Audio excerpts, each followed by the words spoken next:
SEARS SL-9, but it's really a Ricoh. Let's go.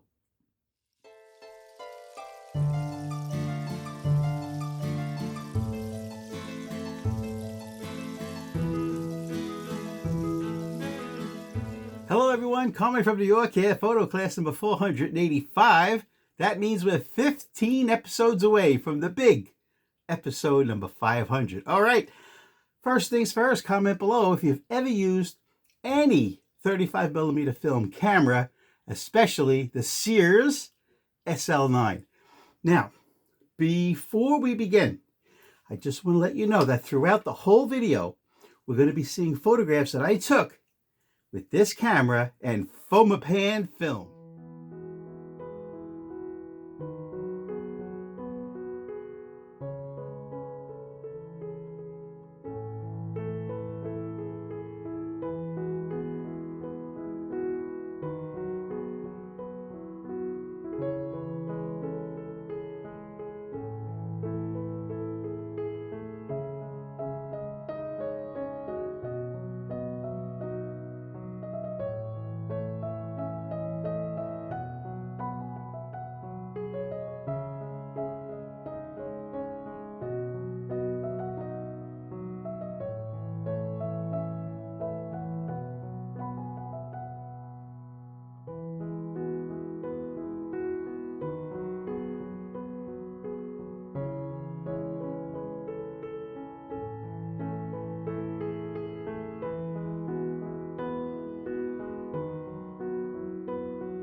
As you can see, the photographs that this 1960s era camera takes are truly wonderful. Now, let's get into it. So, Ricoh, a brand of cameras which are still in production today.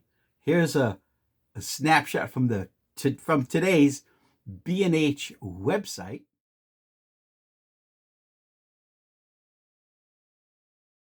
They still sell Ricoh cameras. Okay, so back in the 60s, Ricoh would rebrand their Ricoh cameras for whoever wanted to sell thousands of them in their store. For example, SEARS, they had other big chain outlets that they would just put a label on it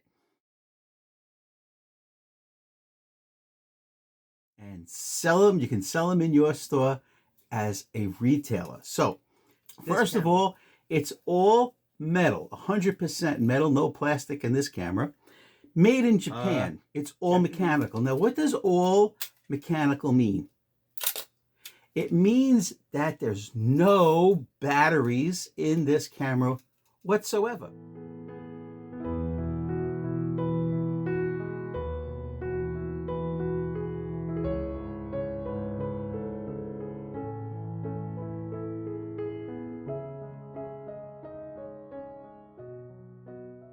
You'll see it has a light meter on top, but that's selenium.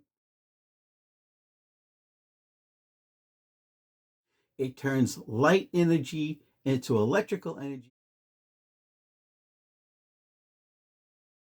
Many decades have gone by. This meter is no longer accurate, so I use a meter that I purchased, this one, the TT Artisan light meter.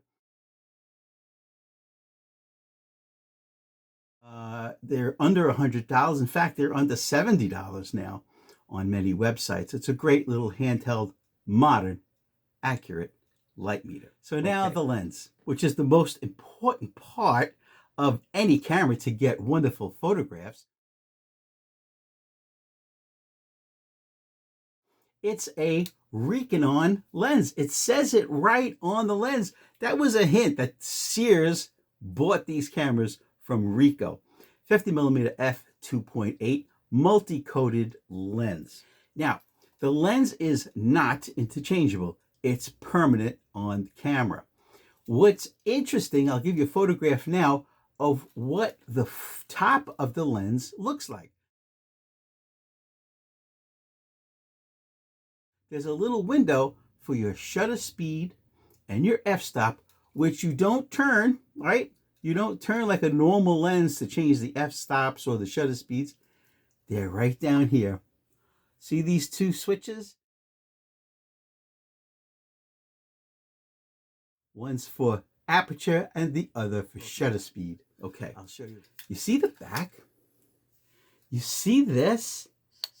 This is not the shutter at all. This is the back of the mirror. Now, normally on a single lens reflex camera, you can't put your finger here because those are the actual shutter blades. That's the back of the mirror. I'll show you. Now, what happens is, first, the mirror goes up. Second, the shutter blades in the lens open, take the picture, and close, and then the mirror comes back down. I'll do it this way. Okay? That's why you hear two noises. You hear clunk, clunk. It's the mirror going up, the shutter being fired, and then the mirror coming down. Listen again.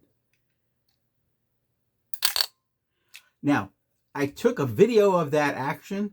I slowed it down to about 10% speed. Let's look at that video now.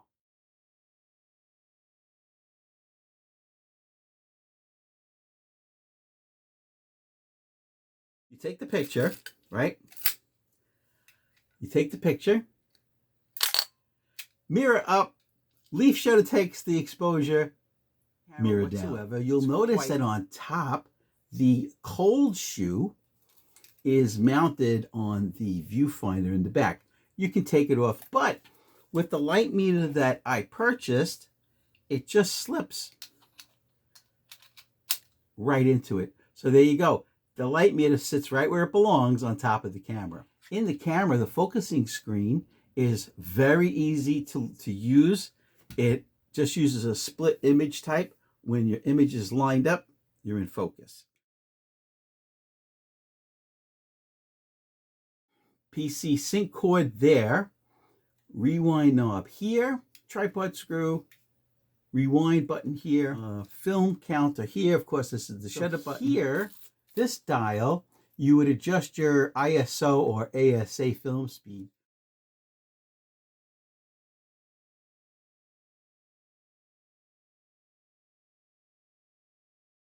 That would help the light meter back in the 60s help you get a right exposure.